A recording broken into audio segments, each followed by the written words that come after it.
For the immigrants, they basically didn't know how to transplant those ethics to their children.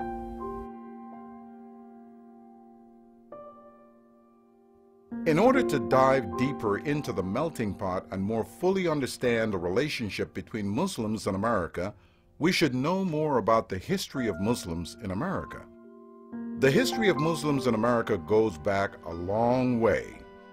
Many people may be quite surprised to learn that there were Muslims in the land we now call America before the European explorers, and certainly before the English colonists. Muslim geographers and historians were mapping the Americas long before Christopher Columbus. In 1513, Piri Reis brought together a number of maps and information from early explorers. And it is shocking to see that he actually has the accurate longitude and latitude. He actually draws a map of the South American coastline. This is in 1513, and Columbus never reached this area. So this is hard evidence of the presence of Muslims long before Columbus. In the 10th century, Al-Mas'udi, who wrote a famous book, Muruj al-Dahab, he described many parts of the world, and he also described America. He called America Ard Majhula, unknown territory. It was in 957 that the oldest map of the Americas was drawn by Al-Mas'udi. This was an age of early contact, and it is well recorded within the books of Islamic history and geography. America had not even formed as a nation at that time, and already Muslims were present in this land. As history progressed, the early colonists fought bitterly for independence from England. After the establishment of the United States of America as an independent and democratic nation, a new struggle began. This time the struggle was within America. This was one of the darkest periods of American history, the growth of the slave trade. Millions upon millions of Africans were transplanted to the New World. Scholars differ in their estimates of how many of those slaves were Muslims, but they all agree that the percentage is staggering. These Muslims who became reluctant Americans were stripped of their identity and their religion, as they were forced into bondage on American plantations. The majority of slaves who came to North America came from places that were Muslim then and are Muslim today. Hundreds of millions of Africans, through the intervening decades and generations of enslavement in America, had their culture, their great noble history and legacy, their language, their religion systematically removed from them. Over the decades, however, slaves began to lose their knowledge of their religion as well as their ability to practice their religion. Islam was replaced by the religion of the slave masters. It was only in the early 1900s that African Americans began to research their African roots and discover their Muslim roots.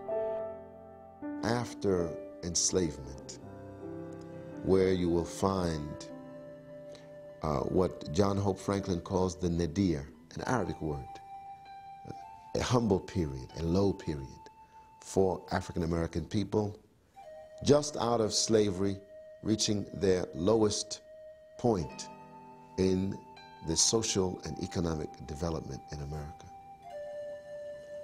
And around this time, a man comes on the scene in the early 1900s, Marcus Mosias Garvey. Proto-Islamic groups like the Marcus Garvey movement and the Moorish Science Temple, established by Timothy Drew Ali, appealed to thousands of African Americans who were trying to rediscover their lost heritage. In that Garvey movement, we find a man, Elijah Poole, born in Georgia, who joins the UNIA, who we see pictures of him in the regalia, in the uniform of the UNIA. Later, in 1929, forms with the help of a man, Master Farad Muhammad, also known as Fred Dodd, also known as Wallace Dodd, W.D. Dodd Farad, forms with him what will become the organization that will be known as the Nation of Islam.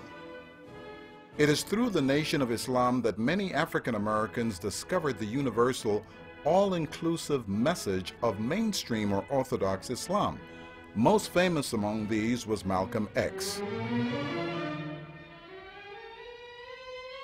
Our rank on this earth, to be a man, to be a human being, to be respected as a human being, to be given the rights of a human being in this society, on this earth, in this day, which we intend to bring into existence by any means necessary.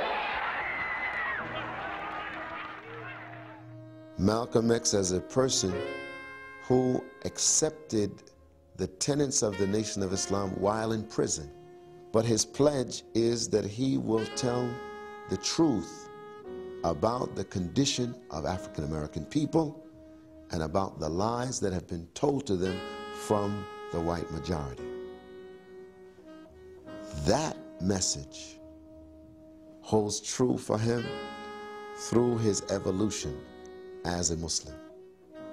That within the Nation of Islam, he was a radical speaker of truth about the condition of African Americans, which made him a hero even though many people did not accept the theology of the Nation of Islam.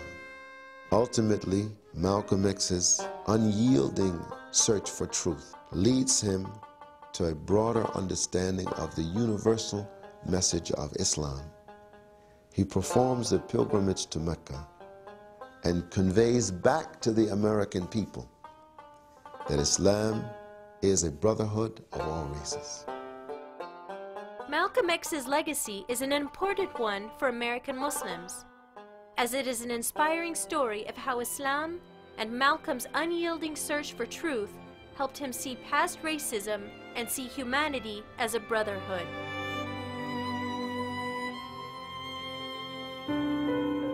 By remaining committed to justice and equality, African American Muslims contributed greatly to the civil rights movement in America.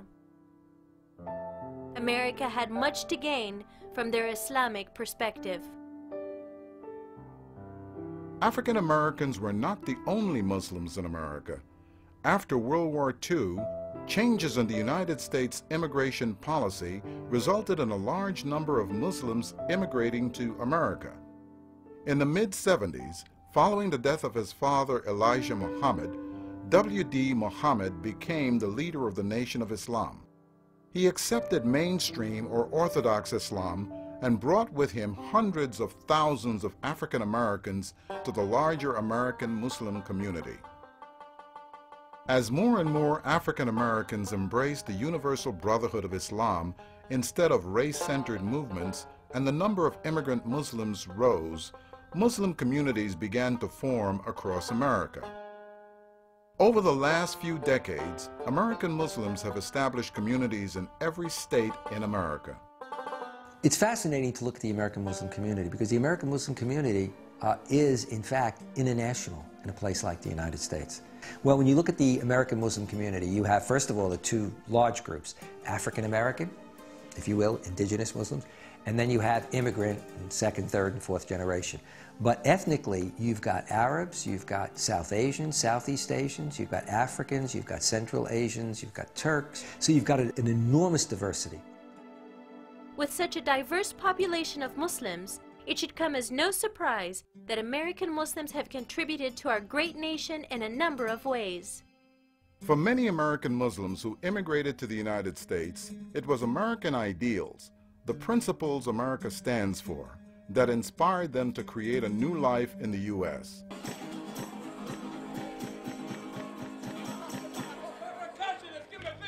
One of the reasons why my father came to this country was, of course, like many immigrants, to live the American dream. And I think most immigrants heard of this great country, America, and the different things and different opportunity, and especially with the Industrial Revolution and Henry Ford and the number of job opportunities that were available. So I think like any other immigrant, they seeked an opportunity to advance themselves and left their homelands, even left my mom behind to come here for a better opportunity. And as it turns out, indeed, it was the promised land. So once he was established, he brought my mom over here and then began raising a family and worked for Ford Motor for 36 years. American Muslims contributed to America as slaves, with their blood, sweat, and tears.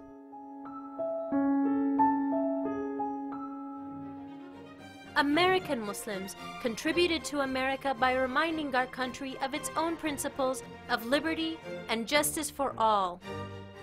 American Muslims have contributed to America through their varied professions as doctors, teachers, architects, lawyers, and soldiers.